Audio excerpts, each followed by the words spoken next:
All right, welcome back to Nerds by Screenlight. My name is Aaron. I'm Phil. I'm Vicki. And I'm Zoe. And today's episode is a big episode. It's almost, you could say, monster-sized. It's No. it's Godzilla-sized. It is the Godzilla Minus One episode that we've been talking about and plotting for quite some time, and now finally we've got it. And so in honor of that, we've all decided to relate our first introduction, how we came to be introduced to Godzilla in our life. And so we'll start with Phil, and then we'll go around the studio. So for me, I'm not sure which one exactly I started off with. Yeah. I remember there was a channel on cable TV back in the day that would just run these movies back to back to back. And some of the ones that really stuck out with me are the what's his name, Ultraman. Mechagodzilla, you mean? That's one of them, but there's another one where it's a Japanese superhero that comes in. He's like a robot. What? Yeah. So This is a deep cut because I consider myself a Godzilla fan. Like the 50s, like the black and white ones? yeah. Yeah. And there's also one where it's in color, but the ones with Rodon. Yeah. Of course, Mothra. Mm-hmm. I even enjoyed the. I don't know. I did not enjoy Son of Godzilla. That one is not not held in well. It's a funny little thing, but it's a children's movie basically. Is what it comes out to be. Yeah, those were the ones that I were introduced to. Okay. And while we go around, I will look up and find a picture of that. Please do, robot because man. I am. This is a new one to me. Vicki, how about you? It was a Taco Bell commercial. Okay. Of course, that's not, that was our culture. There's a chihuahua, and he's going, here, lizard, lizard, lizard. Here, lizard, lizard. Oh yeah. And then he's like, oh, I think I need a bigger box. And it took off. I was talking to Jess. He came up in conversation about the here, lizard, lizard, and she had no idea. That was my first introduction to Godzilla, and I really didn't watch the movies until this one, Godzilla Minus One. Mm-hmm. And then I think around that time or after, we watched, there was a Netflix movie. Mm-hmm. And that one was really good, too. Okay, I don't remember which one we're talking about. This one of the stars is she plays 11 on Stranger Things. Oh, it was the Godzilla, the new Godzilla movies that came out from Hollywood Studios. Okay. So with Godzilla and then Godzilla King of the Monsters. Yep. Okay. That was my first introduction to Godzilla, was the Taco Bell commercial. Okay. That's awesome. Okay. All right, Zoe, Sorry, I don't think I can top that. compete with It's that. just the truth. It's not really a competition, to be honest. Yes, not. I guess, so the first Godzilla I ever watched was the 1998 American version, Yeah. which everyone hates me for, I guess. But I didn't We don't realize. hate You for that. No, the hate's not on you. The hate's on the movie. I didn't, then, obviously, I was 6, so I didn't realize that there were I didn't know there was Japanese Godzilla movies. Hey, you were 6. It- The haters need to lay off. You were 6. I feel like there's little things, I know this is random, that I learned from that movie, about earthworms and how they come up when it rains, and I thought that was really cool. And the classic it's Godzilla! So, yeah. And then we watched Godzilla vs. Kong, right? Yeah. Yeah, and I really enjoyed that one too, so. There you go. Okay, so the name of the robot is Jet Jaguar, Oh. and here is a picture of him. I am not familiar with Jet Jaguar. Can I see? That is a deep He's cut. kind of like a ripoff of Ultraman. Or like a Power Ranger. Honestly, Yeah. it reminds me of a Megazord. Power Ranger with Yeah, a yeah, yeah. different kind of helmet or something. Yeah, so that's one of my favorites. Okay. Well, makes sense because I'm a huge Power Ranger fan. So There there you you go. That's fair. There you go. So my introduction to Godzilla started with Godzilla 1985. That's what's called in the American version. There's Godzilla 84, which was the Japanese version. So the original so that was my introduction, and then I just did a deep dive into every Godzilla movie I could get my hands on from Blockbuster and wherever. And there is a lot of Godzilla Yeah, you can movies. get lost. There is quickly. a lot of them, and they're different years, different generations, different eras, if you will, are when Godzilla's, and so there's different iterations of Godzilla and all that kind of stuff. So Godzilla in 1985 is a direct sequel to the original Godzilla movie, which came out in the 50s, and it was a commentary on the nuclear bomb and nuclear proliferation. And the original Godzilla movie is an absolutely fun and brilliant movie. It's well acted. And it brings us the original theme song, which, if you know the original theme song, is like the dun dun dun dun dun dun dun dun dun dun dun dun dun dun, and it sounds brilliant and beautiful in the full orchestral sound. It's better than P. Diddy's ripoff of Led Zeppelin. I have no context for any of that. I don't either. I don't It's a want to pretty hear good it. song, actually. I don't know. P Diddy. He's got some unfortunate. He's been That's in the, true. He's been in the news That's the true. last It's a good couple of song, months. He is canceled. Yeah, he is. I Majorly. don't even think canceled covers It's it. worse than canceled. Yeah, he's it's criminal basically Yeah. at this point. So there you go. There's your pop culture news that you didn't know you needed to know. So I watched the original Godzilla 1950 and then Godzilla 1984. What they did is they insert. So Raymond Burr starred in the original Godzilla back in the day, and then when they made the sequel, the American studios took it and inserted Raymond Burr into scenes and then released it as Godzilla 1985. Raymond Burr was not in the Japanese sequel in 1984, and so I went all over, and so I watched on actual VHS, I believe, the original King Kong versus Godzilla back in the 60s. Shoving the tree down his throat. Yeah, Oh, gosh. it is It's a wacky, I know, man. lovely. it is a campy Yeah. version.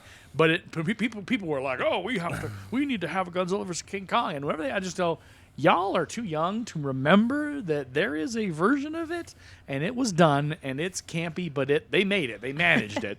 You remember the old rumor where it was like the U.S. and Japan got two different versions? Yeah, and that wasn't true. The reality of it is that whoever at the end of the movie, both of them fall into the water, in the ocean, and whatever, and then you see a figure come up and in the distance out of the water, and you can't really tell who it is, but based upon whoever you think should have won, your brain just says, "Oh, that's Godzilla or that's King Kong." So that was a fun rumor, but it was a fun little movie. It's bonkers. It is absolutely absurd, and it's a lot of fun. So yeah, my Godzilla, and then when they announced the new kind of like reboot, I guess you could call it, with one of the Olsen sisters, and now it was like, oh my gosh, it's happening. They're making actual Godzilla, and the first was okay. There wasn't a lot of monster on monster action, but Godzilla King of the Monsters is an absolute powerhouse of a movie, and that's the one I think me and Vicki watched. It's really good. Yeah.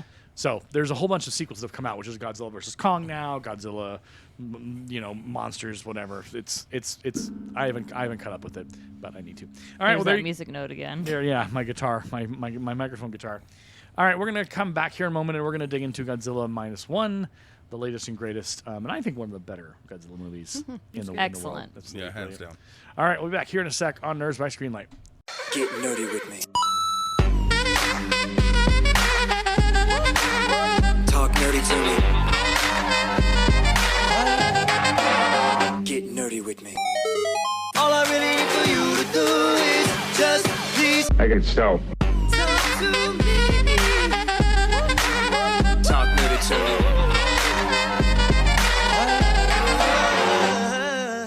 Hey, welcome back to Nerds by Screenlight.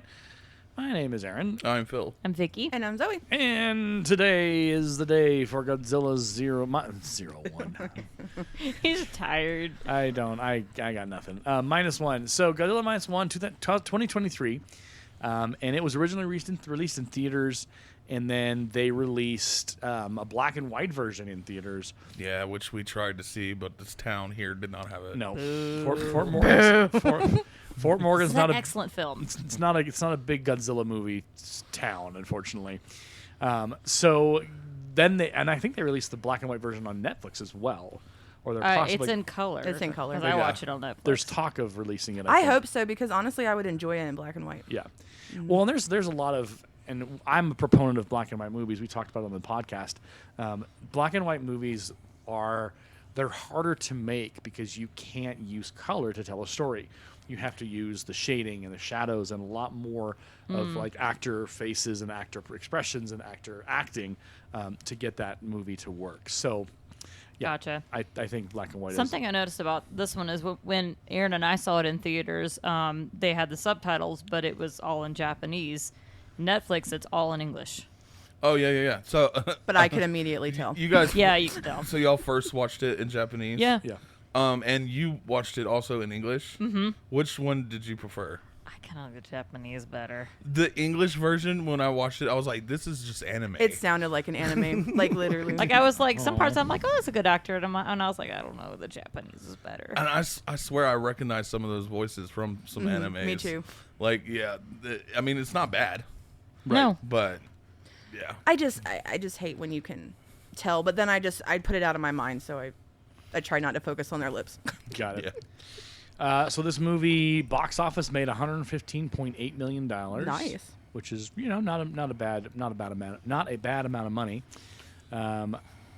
Yeah. So where do we start? I guess is the question. In the movie? Yeah. On an island, I believe. Odo Island. Odo Island. Our main character is getting his. Okay, so let's talk about who he is. Yep. He is a kamikaze pilot. Oh yeah. the big, And it's like a point in big the deal movie. through the whole movie. Huge deal, central to the plot. I'd So say. context is important. When we talk about kamikaze pilots, kamikaze pilots were a part of the Japanese Special Attack Force who flew suicide attacks for the Empire of Japan against Allied naval vessels in the closing stages of the Pacific Campaign of World War II. So the idea is you would sacrifice yourself for the Empire of Japan. And to not do so was dishonorable. Dishonorable to the point of you are unclean, you are an abomination, you are not to be touched or not to be like you're no longer a part of this You community. don't exist. You don't exist. An outcast. Yeah. Wow. Yeah, and so this speaks to a couple pieces within Japanese culture of there's the guilt and the shame piece, but there's also the piece of that's where they were at in the war. They were at kamikaze level of defense of trying to win the wars. They were just throwing bodies at battleships in a desperate attempt to bring it to an end. So they're on the island. So he goes to do his kamikaze, and he can't do it. Yeah. He just can't do it. But I mean, when you look at it, he looks like a very young Looks guy. like not 25 even. No. Yeah, Well, he also Maybe had 19. like a letter from his parents saying to come back alive, yeah. which is like contradicting. Yeah. Yeah. Have your So- job.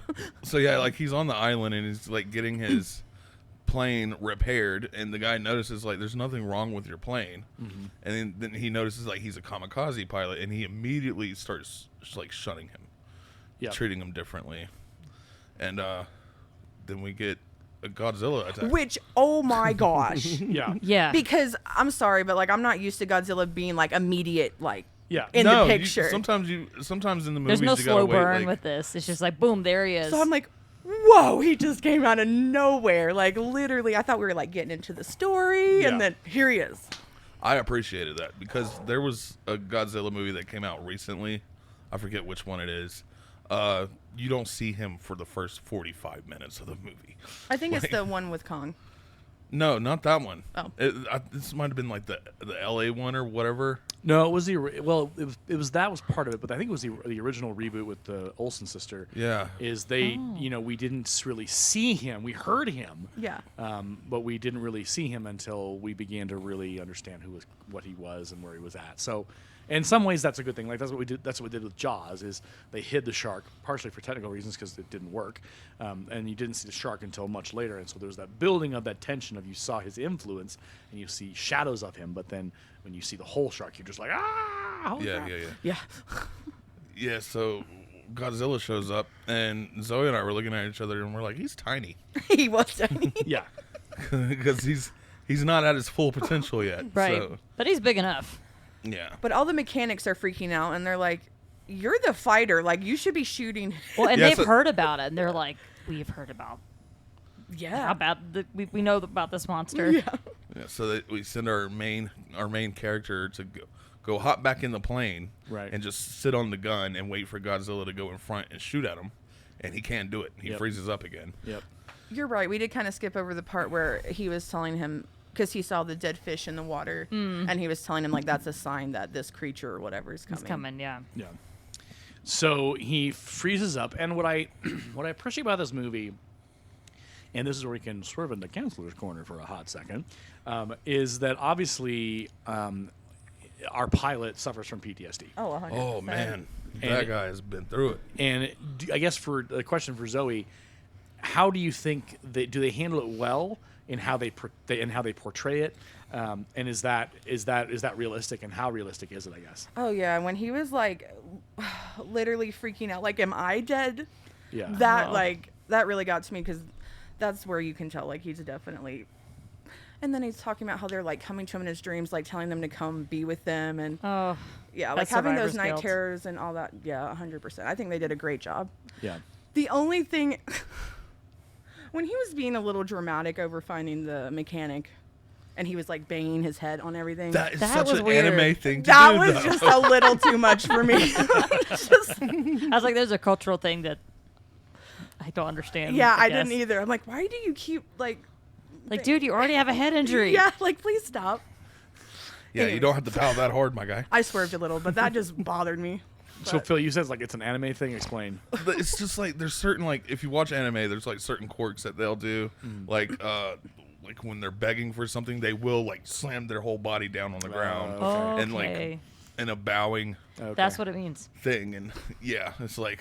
It's like, dude. Or if you're asking for forgiveness, it's the same thing. Please forgive me. Well, You and know? we're still talking World War II Japan. They're very much about that kind of symbolism in how they would act towards somebody. So yeah, there were some similarities between this movie and Grave of the Fireflies. Yeah, Yeah, yeah, there's yeah. some parallels There's for some sure. definite parallels. Well, and it's interesting because you watch other movies that are set in either the real time or the alternate timeline, like Man in the High Castle. There is a lot of in how Japanese kind of in cultural engagement and communication of how they bow and how far they'll bow, and how they will engage with each other. That whole like bowing and shame and being I'm so sorry, please don't, like that is let me kiss your feet type situation. that is an absolute cultural dynamic of Japan in World War II, because that's the imperial system of the emperor and his god. He was basically God, had been so steeped in Japanese culture for so long that that was just what they did. Like that was their life, and so that it looks odd to us. We're just like, what are you doing? But in a different in Japanese culture at that time, the emperor was the absolute. He was the god king, and everything he did ruled your life, and everything that you were supposed to do. If you didn't do it right, if you messed up or whatever, you had to hurt yourself to show your apology or your whatever you call it. So, yeah, it's one of these days maybe we'll do a deep dive in on this podcast, a nerdy Japanese culture examination from where it was in World War II to now. Today, you look at 2024, Japanese culture is Different. a very different situation. Should we get Actually- James to call in? Yeah, Because he lived in Japan. he did. I actually did a report on Japanese culture for my communications I was about to say, class. we have a PowerPoint. Yeah, we do. Oh, Hey. nice. Well, there we go. We might dig into that for sure. Okay. So yeah, Godzilla kills everybody except for our main character in this And there's one other guy. one mechanic. mechanic who really doesn't like our He's hero livid here. at him. And understandably Yes. so. I mean, there was even a guy that was just like, "Hey, I'll distract him so you can get a clear shot." And Godzilla, he barely gets the words out of his mouth before Godzilla takes him out, and he still can't do it. Yeah. So he has a lot on his shoulders, and he comes home. And what I like about this movie is it is unflinching in how it portrays what life was like in Japan on the other side of what was happening. Yeah. Now, to be clear, we talked about this with Grave of the Fireflies. There's a lot of conversations to be had about what happened in World War II between the United States and Japan, but there's also a lot of conversation to be had between what happened in Britain with the bombings of German cities. Yeah. Specifically, Dresden is a massive, massive historical conversation within that.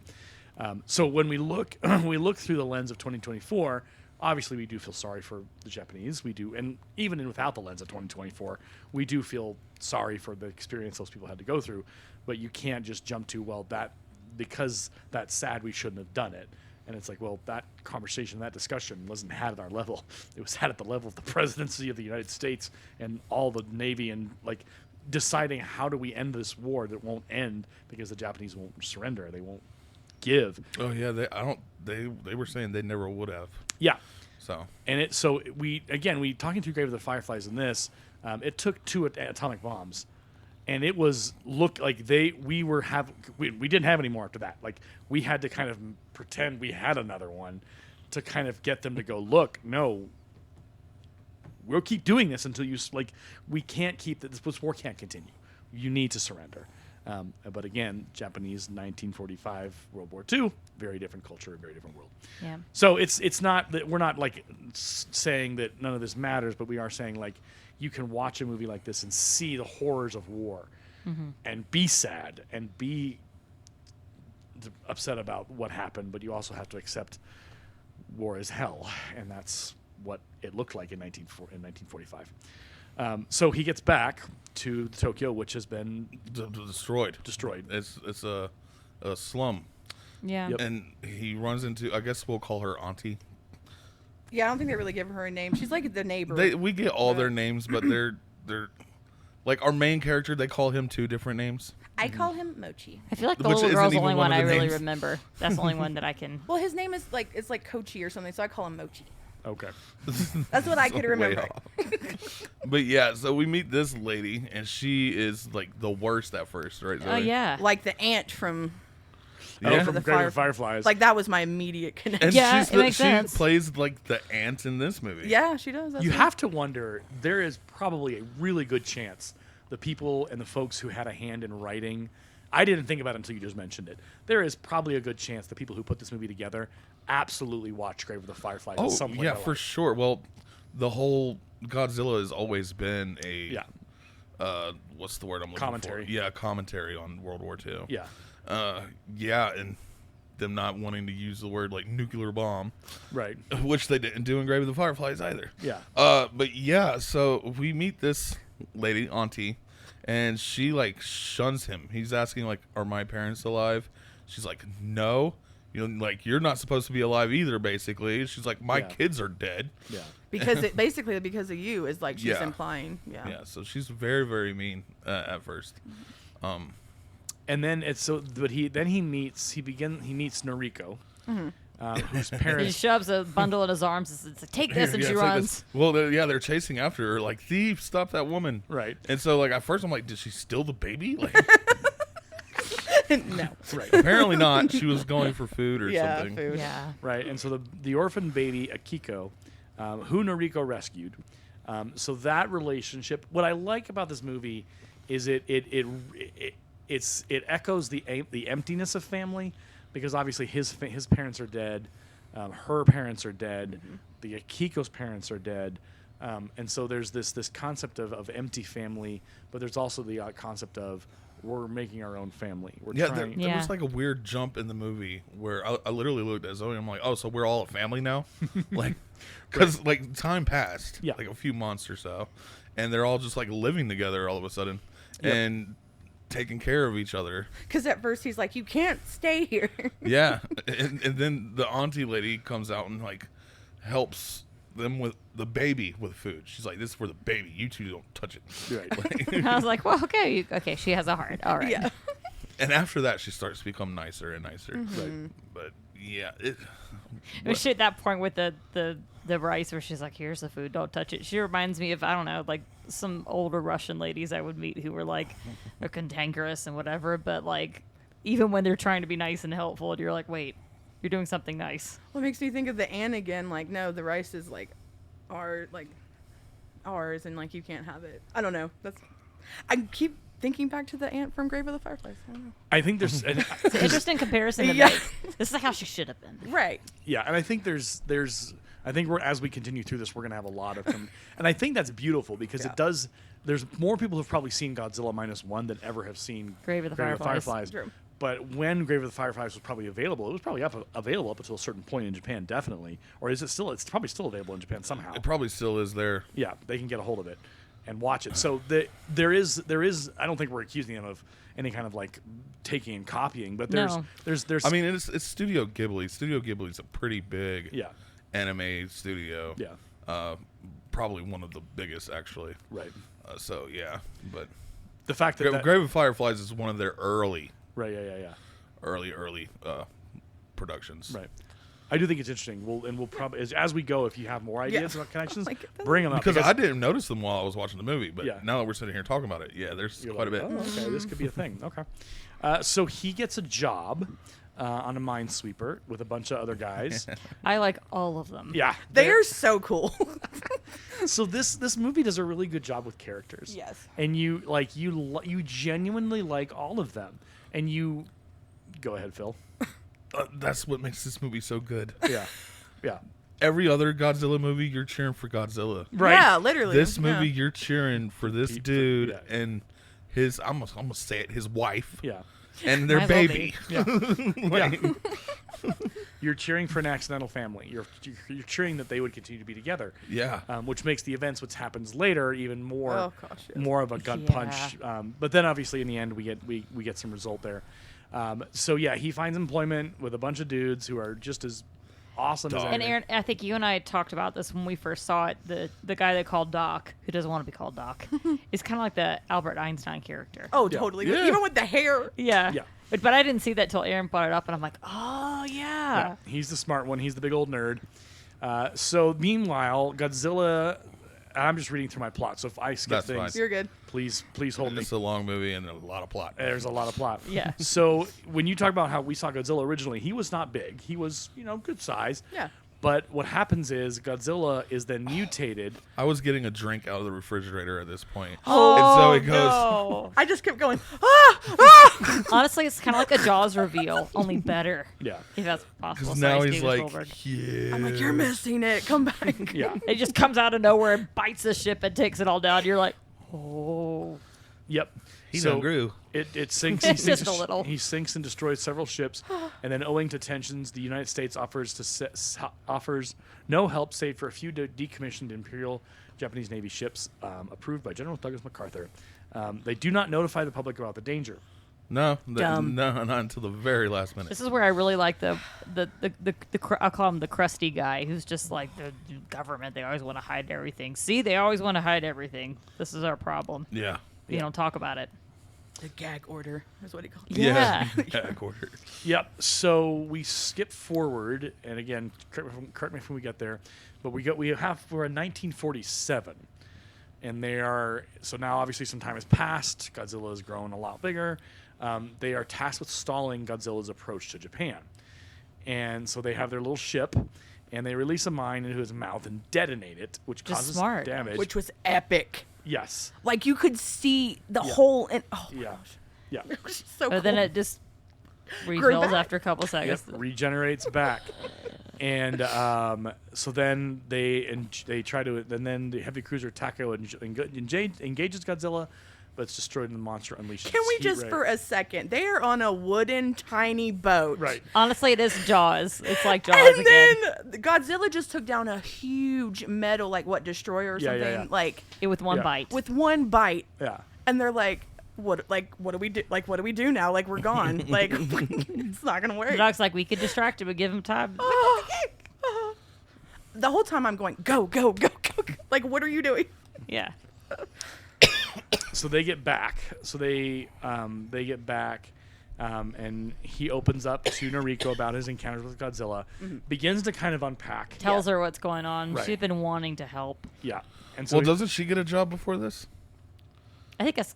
Or is this after? Ooh, I don't Oh, I think it's around the same time. Yeah. Because he sees her all.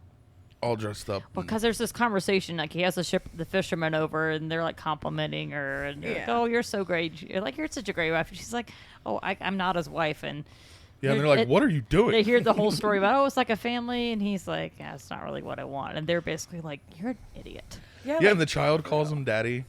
She's And he's like, cute as he's like, I'm thing. not your father. And when he says that, I'm like, okay, he doesn't have to be your father. He can still be your dad. yeah, I'm like, This is good as. Yeah, because there is that conflict, and you just kind of want to shake him and be like, dude. he doesn't feel like he deserves it. I mean, I think. Yeah. So survivor's guilt. That's Well, what I think that shame and guilt is still with him. Yeah. Because he's still carrying Oh it. yeah, because he suffers through it like every night. Yeah. Like Which she hears. I mean, But I love that he finally starts letting her in. Yeah. She just you can see her like literally just trying to tie him to the earth and be like, "Stay with me, stay here. Like this is a good life, and you deserve it." Yeah, this is like one of the first times like he has the night terror and he jumps on her and he's like, "Am I alive?" Yeah, Am that I really got I was to me. like, gee, because he has like what, like 2 outbursts similar like that. Yeah. And he acts them out so well. Yeah. And I Like- think that kind of leans into like Japanese like being like superstition too, of like Yeah. him thinking like he's dead and like living this weird. Yeah. Yeah. Or I should be dead. Or Yeah. why am I still here? Which that's- everybody's telling him that no, you should be dead. You're a kamikaze pilot. That's What are you true. doing here? there's one, it's either him or one of the characters where they say the war isn't over or my war isn't over. He That is one of He the does. mechanics Okay, that's- too. yeah. He agrees with him. Yeah, and so there's a couple of TV series that if you guys haven't watched, and if you're listening, if you haven't watched, you need to watch. Band of Brothers is number 1. Oh, yeah. Number 2 is The Pacific, and then obviously is Saving Private Ryan is another one to watch. But we talk about the Greatest Generation, and there's the Greatest Generation here in the United States, and we talk about like there's been Tom Brokaw has written a book about it, and it's an incredible book that just basically spotlights why we call them the Greatest Generation. But I think on the flip side of that coin is the similar PTSD experiences that our soldiers had as the Greatest Generation. There were men, and we knew one of them back in the day at my old church, back in Centennial, who you would ask them questions, and they were like, "I really can't talk about that," or "It's going to be hard to talk about that." Yeah. That's the flip side of the coin of our soldiers and the men we meet in Japan. Is they saw the same things our guys did. They were just on the other side of it. Yeah. And so the PTSD and the struggle and the trauma and all of that, on top of the shame and the demand for doing what you're supposed to do and culturally and all those things, that exacerbates it even worse. And so Yeah. when they say their war isn't over, it's a literal and metaphorical statement because, you keep fighting in your head why did I have to do that, or why, like it's a war. It's an internal and external war. Well, Doc has a great speech, and this is later on, but it goes with what you were saying. They were talking about this is just jumping ahead, but like he's trying to rally people together to go do the last hoorah to defeat Godzilla. Yeah. Yeah. And he's like, you guys will have to help me with like some of the quotes, but he says something like, they didn't have. He's like, the war we were fighting we were fighting to the death. Now we're fighting for survival of our lives, Or for the something. future. Yeah, the future of our lives. He says something like, in our war, it was a failing battle because like they didn't have ejecting seats for their fighter pilots. He's like, we had kamikazes, which he didn't agree with, and like all these other things. I would call it like being in like survival mode and like I think just trying to live. I think I have your quote. It's Kenji Noda or Noda. Yeah. He says, "Come to think of this country has this country has treated life far too cheaply. Yeah. Poor armored tanks, poor supply chains, Yes, resulting yes, in yes. half of all deaths from starvation and disease. Fighter planes built without ejection seats, and finally, kamikaze and suicide attacks. That's why this time I take pride in a citizen-led effort that sacrifices no lives at all. This next battle is not one waged to the death, but a battle to live for the future." Yeah. That is absolutely brilliant. Yeah. And like right before that, I feel like they were leaning into that like being alone and like we have to do this for our country, like because if we don't, no one else is going to do it for us. Kind Yeah. Of thing. And then we were talking about the my war isn't over yet. Someone's asking her, "You should have married her before. You know how she felt." And he says, "Don't you think I wanted that?" And he says, "Then well, why didn't you?" And the answer is because my war isn't over yet. Yeah, he's still at war with himself and everything else. Yeah. Well, All and, right. yeah. Well- It just goes back to the like if you can't love yourself, you can't love other people because Yeah. you got to be okay with you first.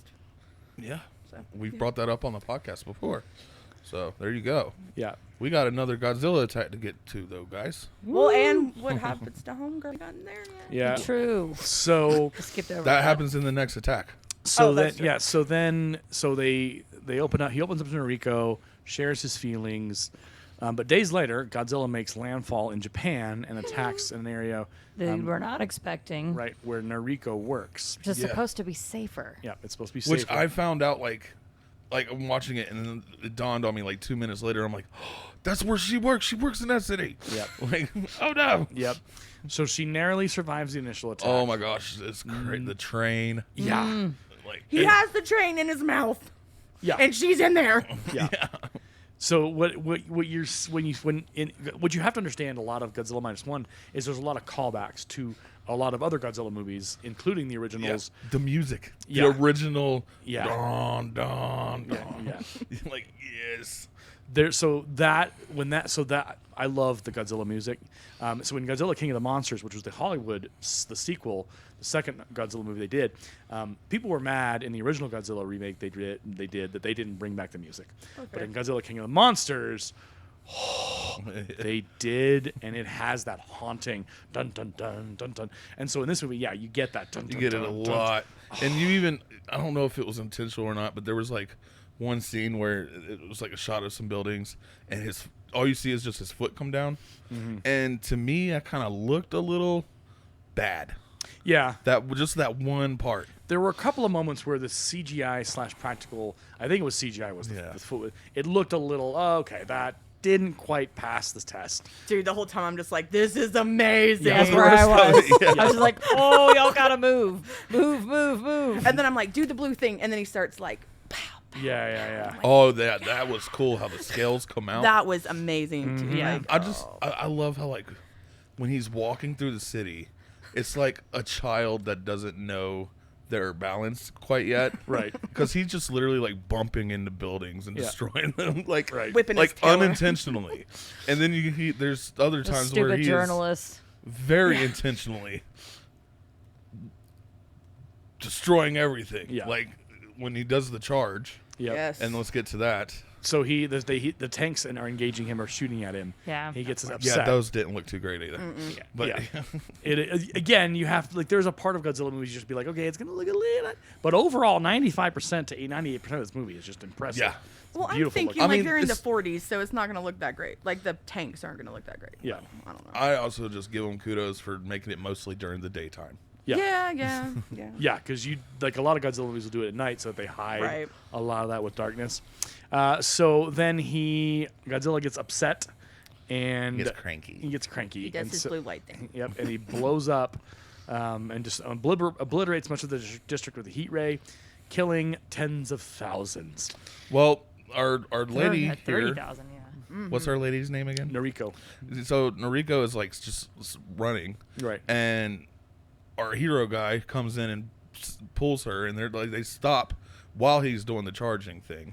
Yeah. And then she pushes him into an alleyway. Yeah. And she gets Blown. dead. Swept away. Dead. Yeah. Well, She's dead. Zoe. she's dead.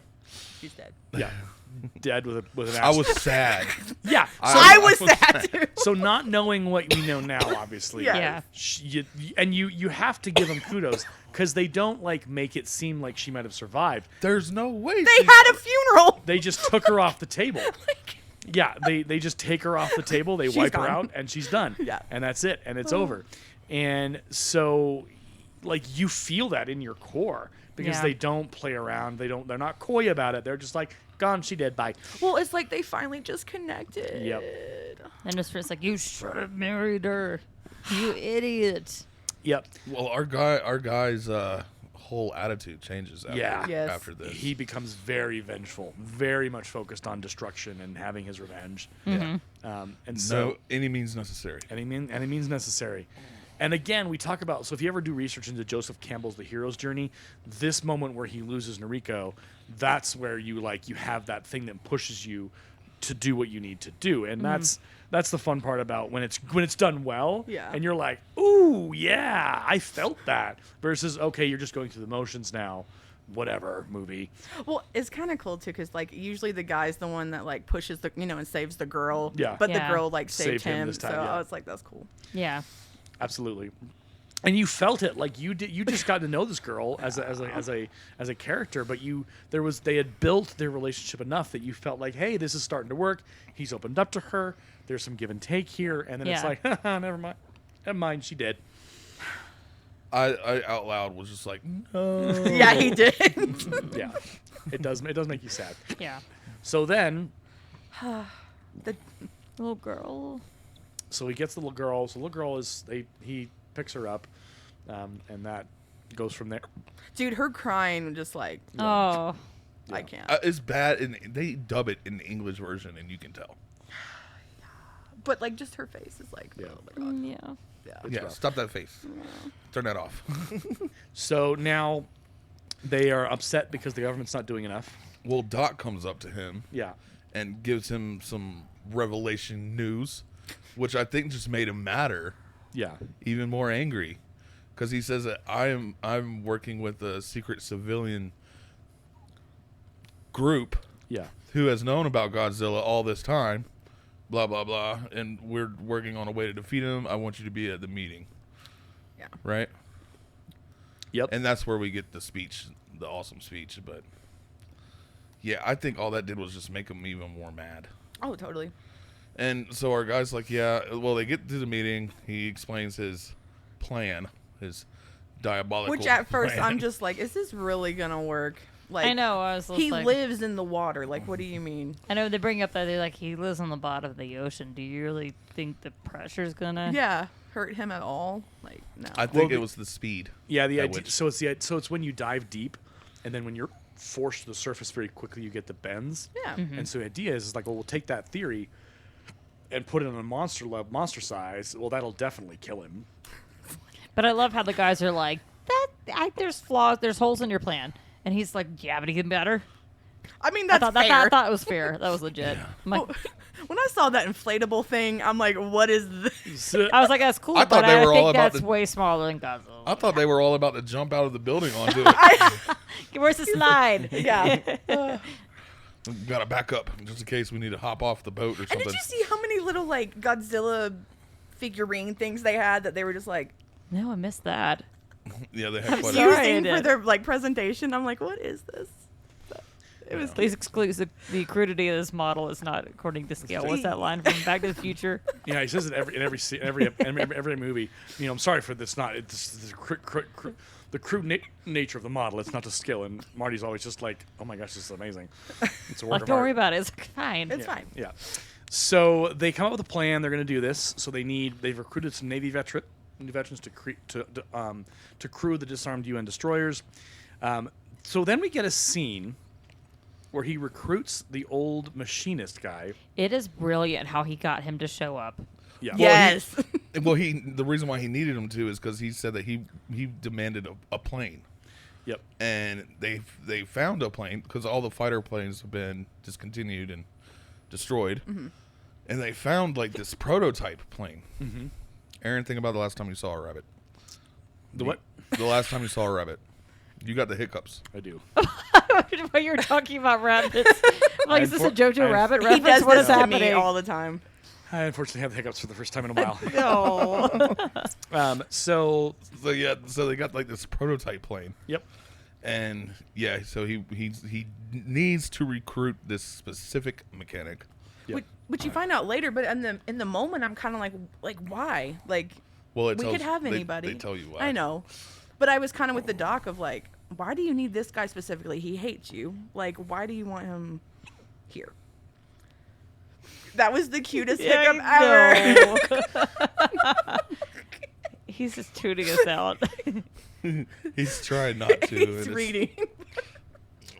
But yeah, so how does he get the mechanic? I know He tells him that it's his fault that all those men are dead. and he sends out these letters to what just everywhere. Yeah, because they can't find the address. Remember, he goes to the like military whatever, and they don't have the newest address. Yep. Yeah, okay. And that's where he bangs his head, and I'm like, dude. Yeah, that's please. And then he gets his head a lot harder by the mechanic. Oh. He's like, boy, what were you thinking? He's like, I had to get you here. This Yeah. is the only way I could get you here. Like literally. So he agrees to help. Yep. him. Well, the And he- mechanic agrees because he basically tells him, "I will fulfill my kamikaze duty," Right. and then he's like, "Okay." What's Sure. I can help you with that. so what's interesting about this whole thing is where he's showing him around the plane. Yeah. And the movie, because you don't think there's an escape plan, right? Right. So I knew it, and Vicki will remember when this happened when we originally watched this movie. I knew what was going on. So there's a scene where they hold Yeah, I didn't get they this. hold a little too long. Sorry, a little too long on when they're in the cockpit, and you see the mechanic like leaning in and showing him something, And he's like, "And one more thing," in one more thing or something. and then it cuts. But they don't show you, but they show him showing one more thing. In my brain, I was like, oh, that's an ejection sheet or something. I said the same thing. Yeah. I didn't catch it. So it's the movie is. I wish they wouldn't have done that. I wish they would have just cut it there and let us go, oh, he's gonna die. Mm-hmm. Like, and then later they do show us the actual scene where he shows him the ejection seat. But he doesn't. We get the indications of that possibility here. So Yeah, so the one that blew me away, that were hinted to, and at this point I was like, will you stop movie? Because the movie hasn't done this all the way up until now. Yeah.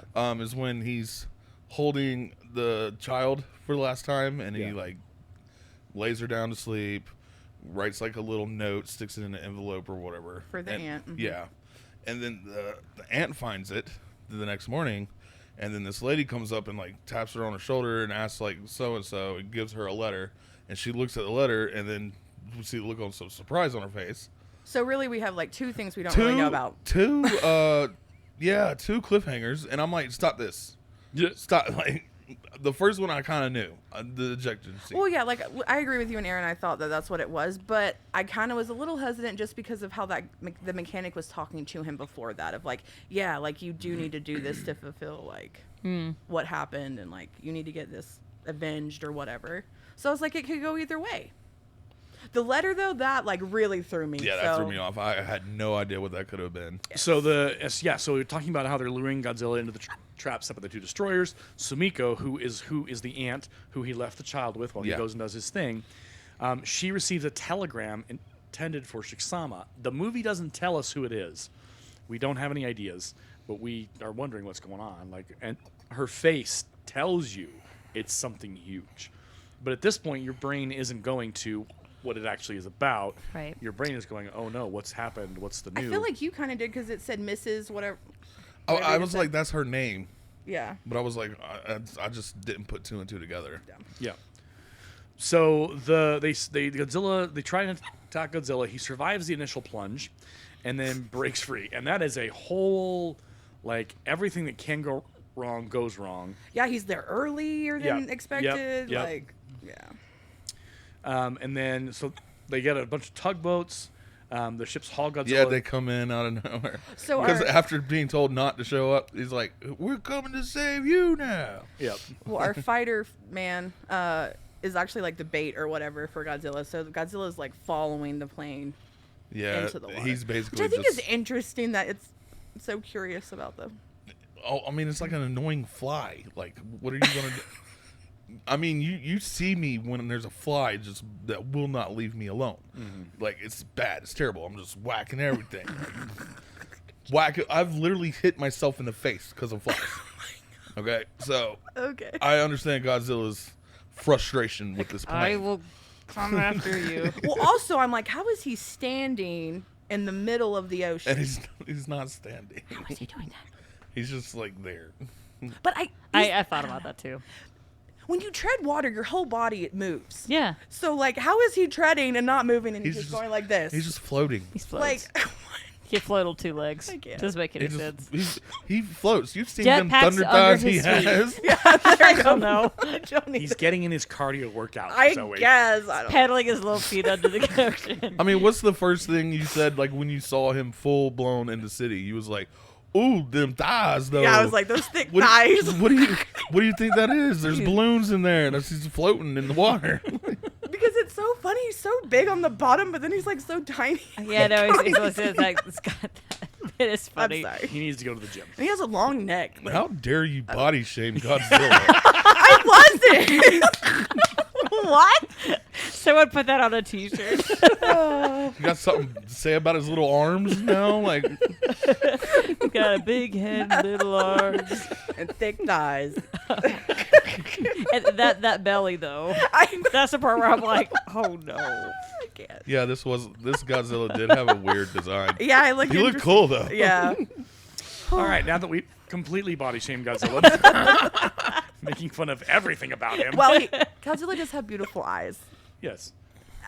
Because I think that's like the first time I've ever looked like into the eyes, but they were very like Scary. Beautiful eyes and hot breath. Yeah. This sounds like a very terrifying like online. I don't like the dating direction profile. this is going. Anyway, let's Moving move on. on Yes, to please. the next plot point. So why are there tugboats, Aaron? Who Who was not allowed to go? Mishima. And he saved the day a Yeah, little the bit. kid. Yeah. Yep, he's another crewmate from the Minesweeper. The ships haul Godzilla to the surface because he's down below, but he sustained serious injury, but he's not dead. So they bring him up, and he is mad.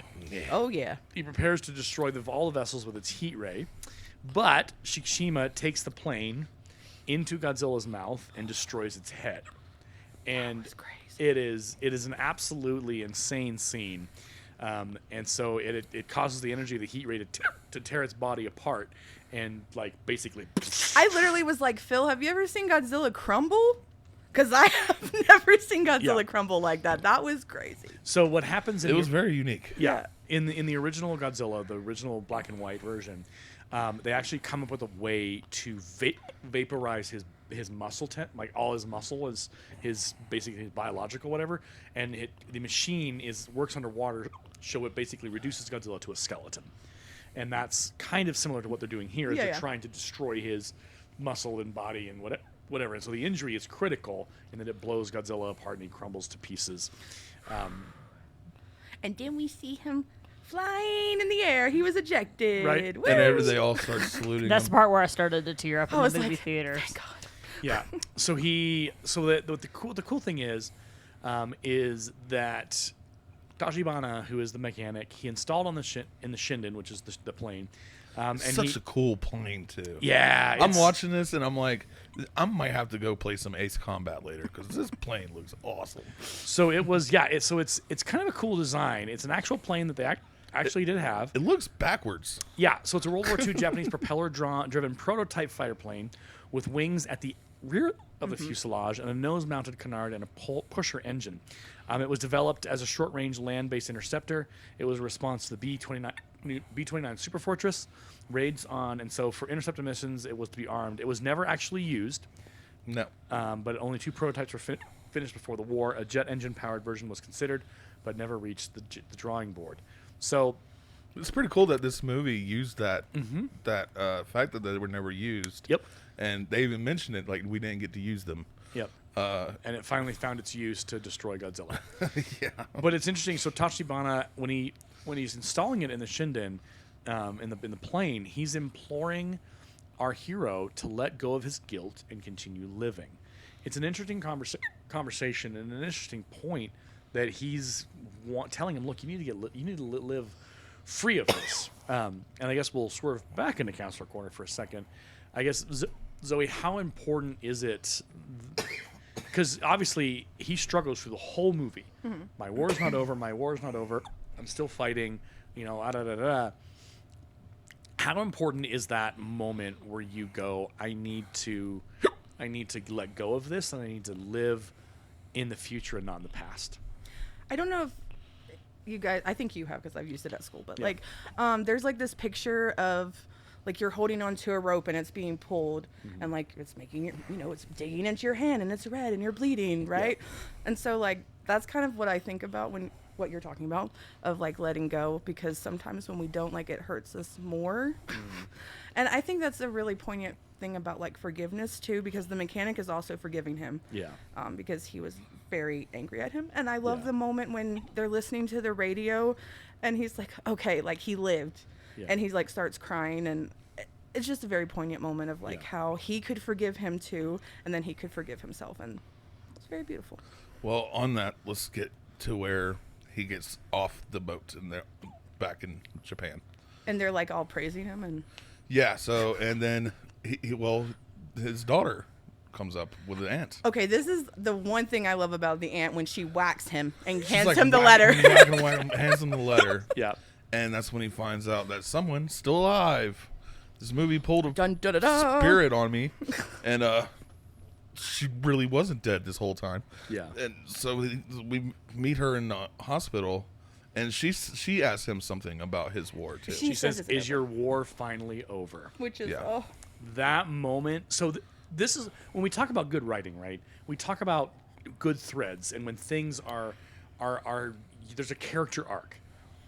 This is a beautiful moment because we have spent this entire movie with our main character, a kamikaze pilot, and he has been at war with himself. He has been at war with everybody else. He has just been at war. He's been at war with Godzilla. It has been a war for him. Yeah. And he's never been able to have that release of I'm not fighting anymore. I don't have to fight anymore. And so that question, is your war finally over, is just, and I think he says yes, or he responds or something. I think he just starts crying. He's just bawling. Yeah. Like he's on his hand, like on his knees, and like holding her. Yeah. And this is where the movie could have gained an extra point or 0.5 points Oh my for God, my Phil. rating. To make it longer. Okay. 3 words. 4 words. Will you marry me? Like, I had to count. Sorry, guys. I literally went, do you want a whole wedding too? Like, I what? was like No, 3 words. just- I'm like, I love you. What? Just end it with like, because the whole thing is like everybody's been like they bothered him about like not marrying her, Right. And there was even a whole scene about like why he didn't marry her, and it was because of his war. Yeah. And when she asked him, "Is your war finally over?" the answer to that should be, "Will you marry me?" As in, yes, this is done now. Phil really wanted everything Yeah, tied up with he a bow at wanted the end all of the of movie. it. Mhm. Okay, fair enough, Phil. Yeah. It's okay. I mean, this isn't Joe's apartment where at the end, like, they just Just hang be out. happy she's alive. I was. Well, and then that made me start thinking, though, like, did she purposefully, like, not tell him that she was alive this whole time so that he could Yeah. fulfill his duty of what he needed to do? No, I don't think so. I think it was just paperwork got lost and they couldn't. She probably was knocked out. I wonder if she was in a coma for a little while. Well, because That too, the yeah. bruise the injuries she sustained is pretty significant. She shouldn't. I'm sorry. The ending's good. I'm glad she's alive, but she shouldn't be. Okay. Honestly, because like Yeah, if you it's- see, Like in real life. like if you, no, in the movie, No, like, I mean, like, because in real life, like, I mean, you're probably not coming back from that. yeah. I mean, Yeah, she was in the blast wave. Right. Like he walks out and we see the ground and everything is Yeah. destroyed. Like there's nothing. Yeah.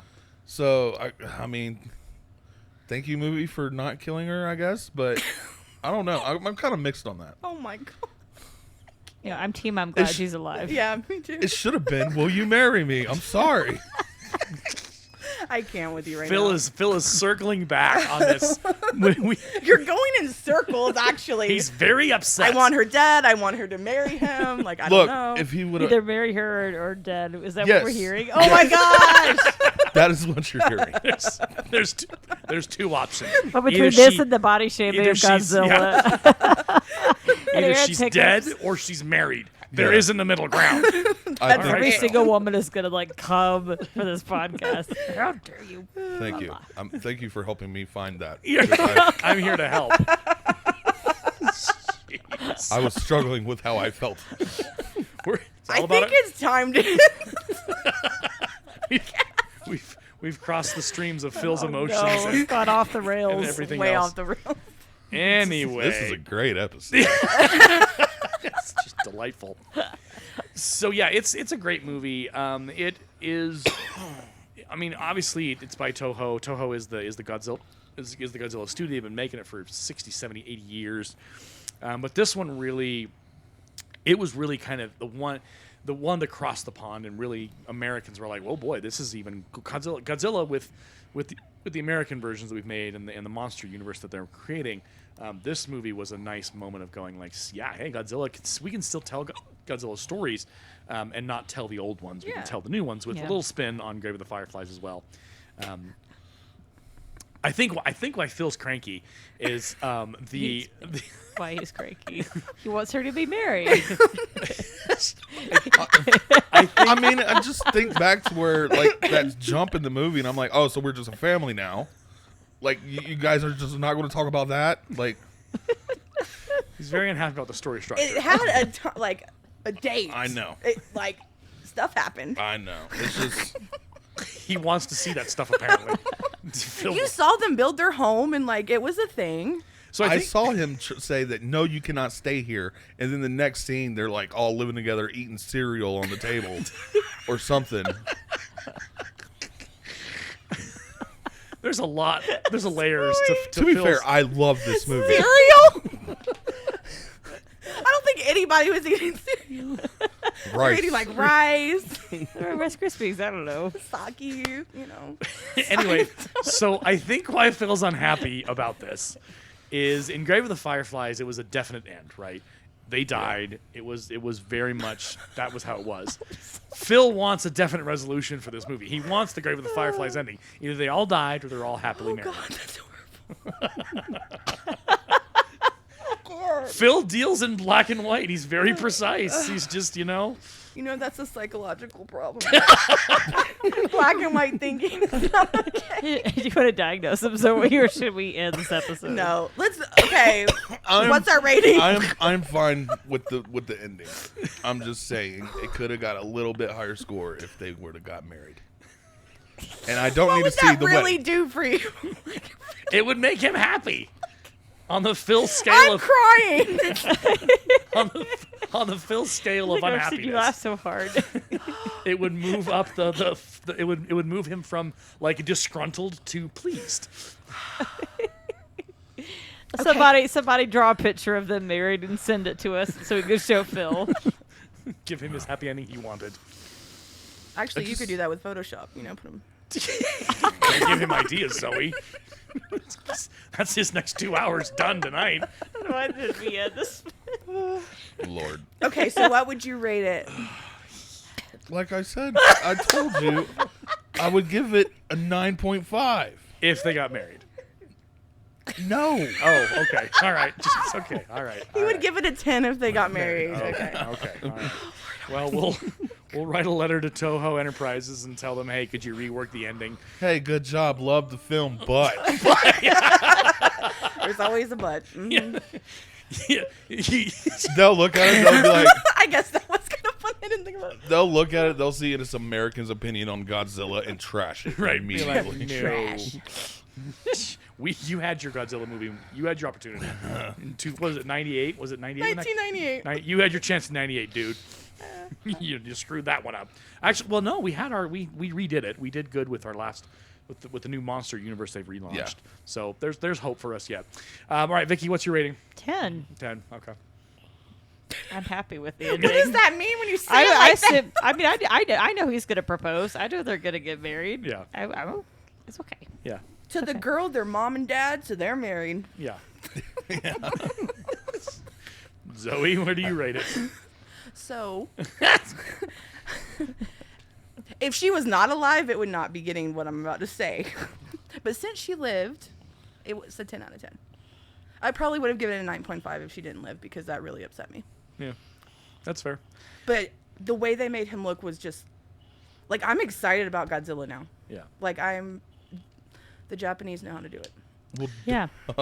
Yeah, they do. For real. Well, and it's the thing about Godzilla is that he is both metaphorical and he's a literal representation of a lot of things. Yeah. And the beauty of Japanese art and Japanese writing and Japanese creation is they are. I don't want to say that they're masters of it, but I think they are. I would argue that they are the masters of not just subtlety, but also of just telling a story that hurts.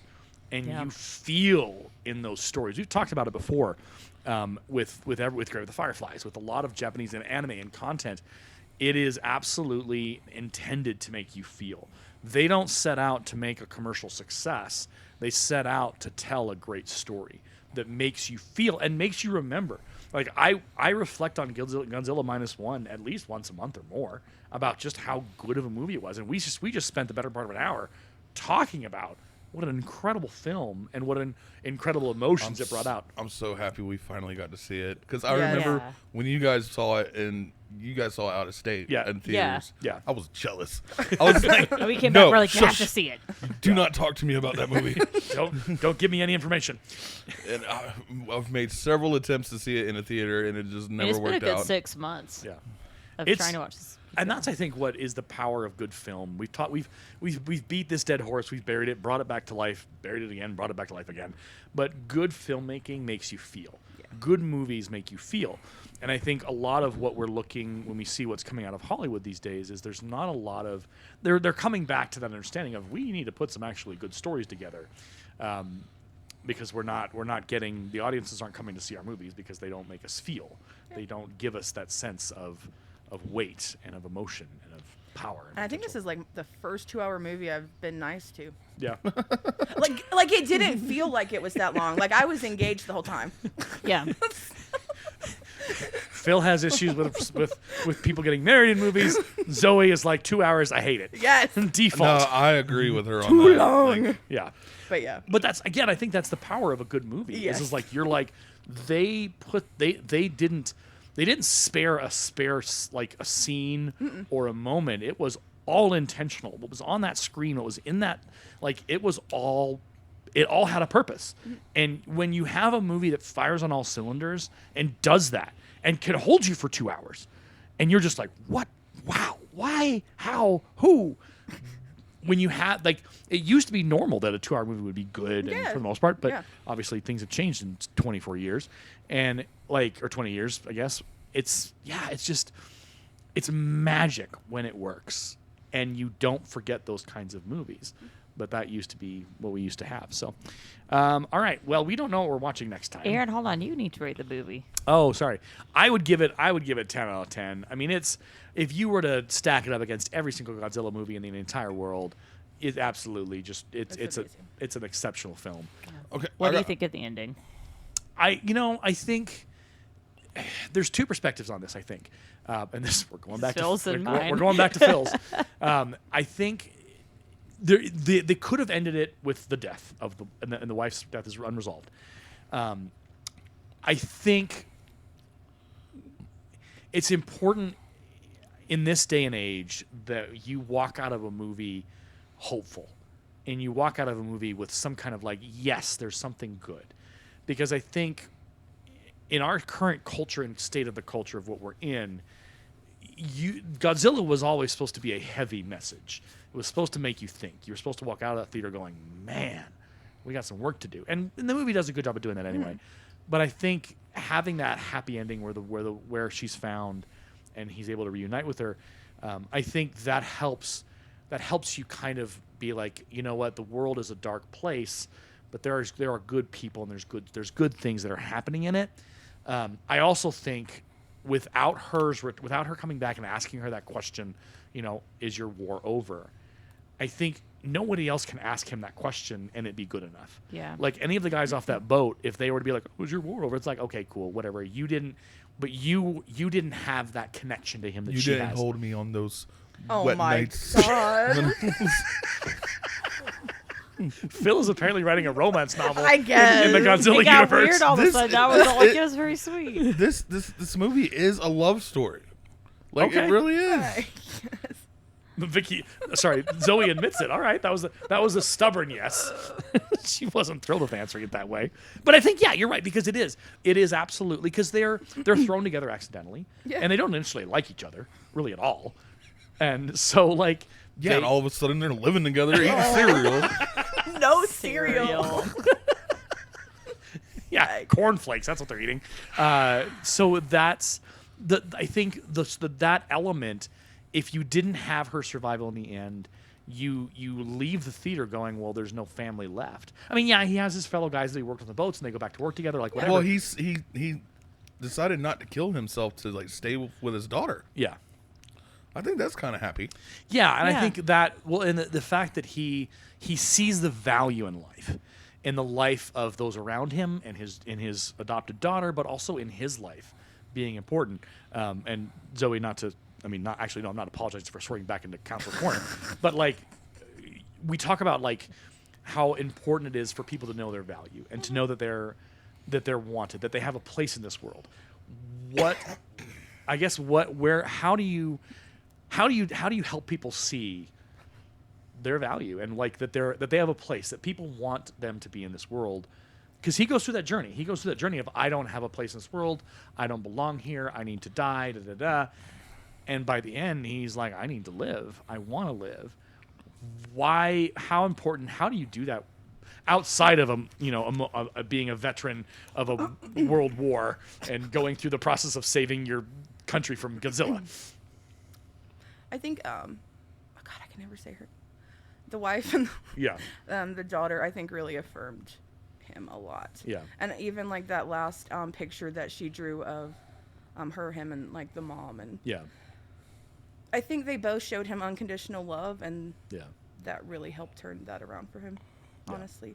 Well, and it's also like a full circle moment too. Like, you were finally brave, and you finally did do the thing, and you also got to live and have the life that you deserve. Yeah. Well, and he also him and the wife lady. I'm sorry, I forget her name. It's like it starts with an N. I know that. They actually have the conversation about like him being a kamikaze pilot. She's the only one that doesn't like judge him and look down at him for it. Yeah. So lifting him up. Yeah, they did a good job of that, and his little group of friends, I think, did too. Yeah. Honestly. Yeah. Well, we talk about like the island of misfit toys. You know, there's a lot of conversation about how people don't fit in. Yeah. And he doesn't. He clearly does not fit into normal society, and he meets these people along the way who, aside from the aunt, most like the woman and the child accept him.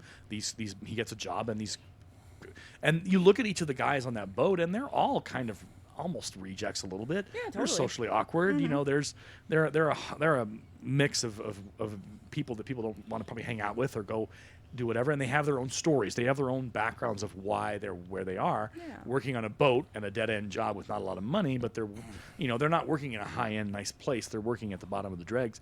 And so I think there's that element of he finds his people.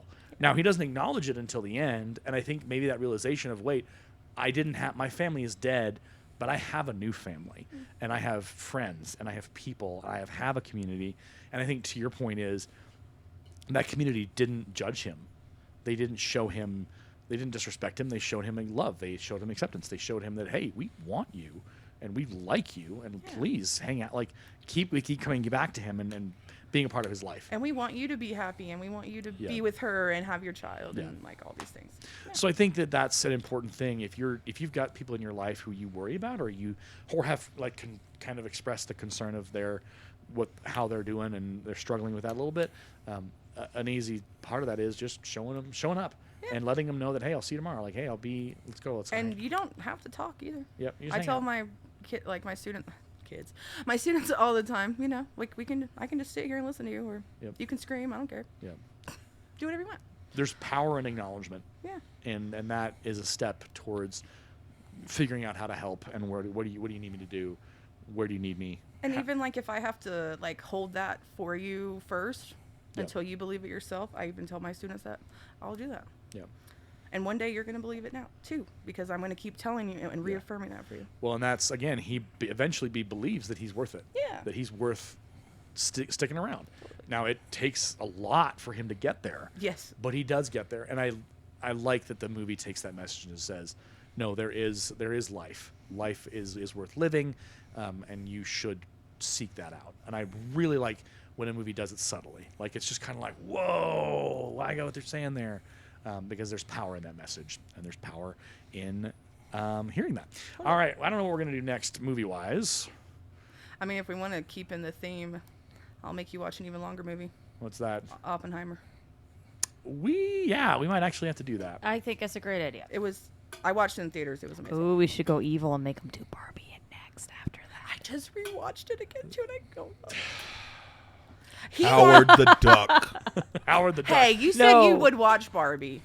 You and Aaron, my dad. I think we may have a recording. Maybe we can get Aaron saying, I quote, we might have to do that.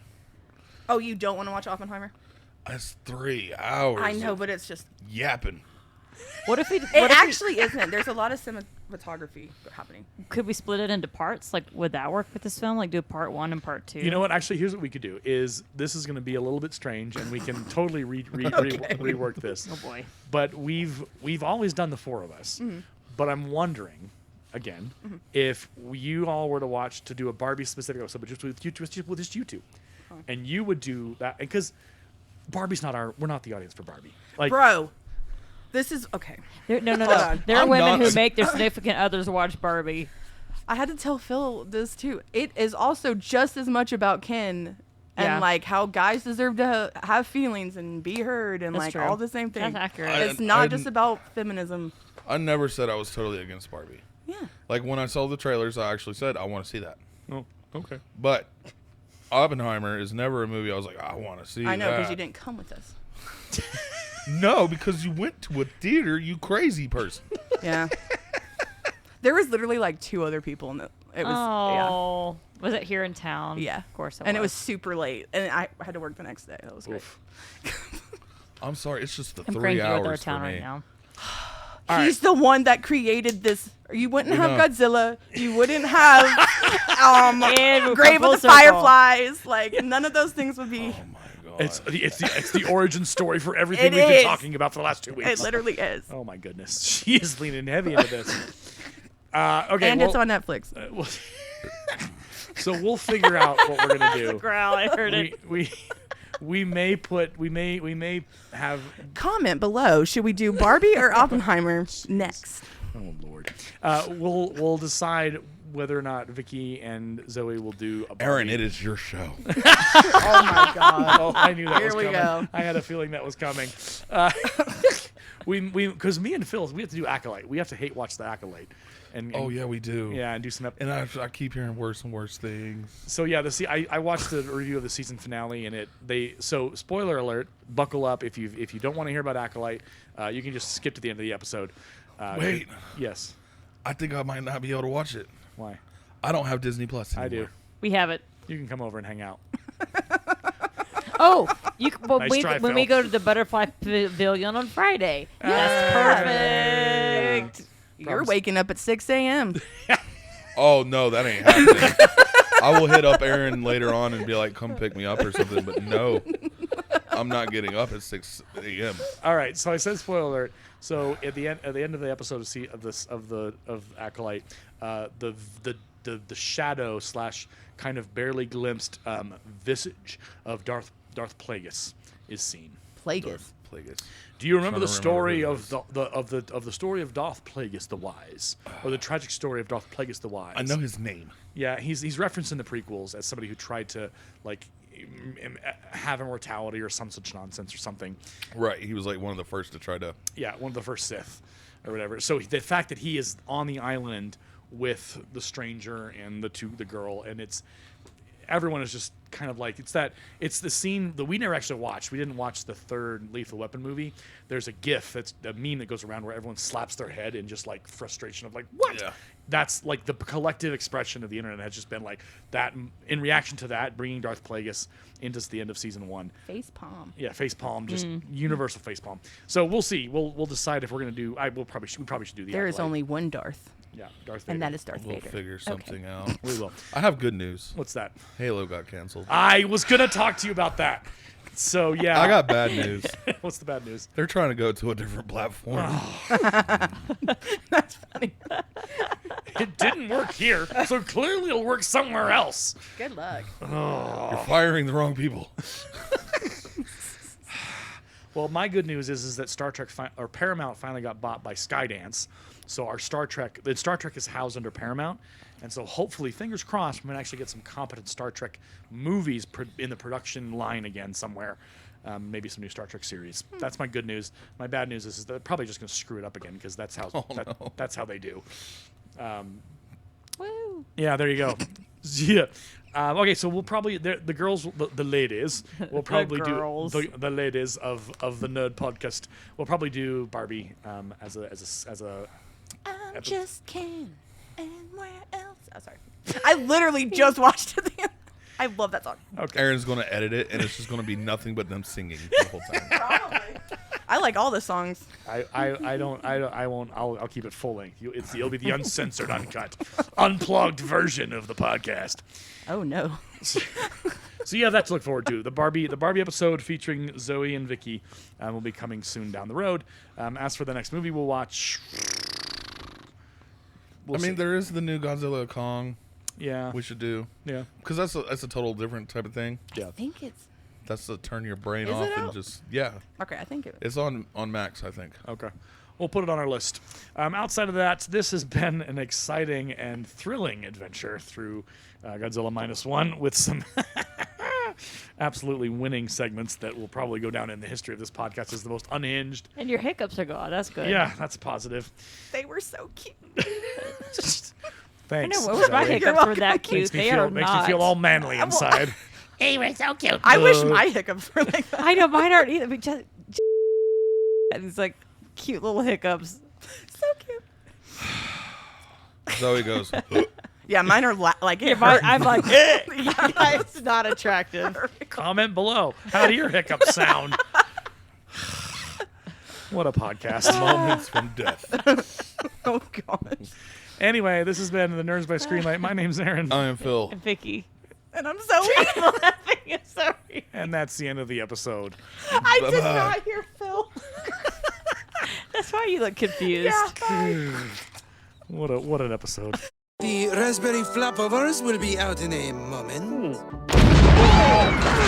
The kitchen is closed. You've been listening to the Nerds by Screenlight podcast, presented by Create at Morgan Productions, located in Fort Morgan, Colorado, USA. For more information on our production house, other podcasts hosted here, and further details, please visit www.createatmorgan.org. You can find us on Twitter at the handle CreateAtMorgan. Create at Morgan is a school club at Lincoln High School, our alternative education campus in Morgan County. Our sponsor is Aaron DeLay, a language arts teacher at Lincoln. Send any feedback to adelayedteacher@gmail.com. Thank you for listening to our podcast.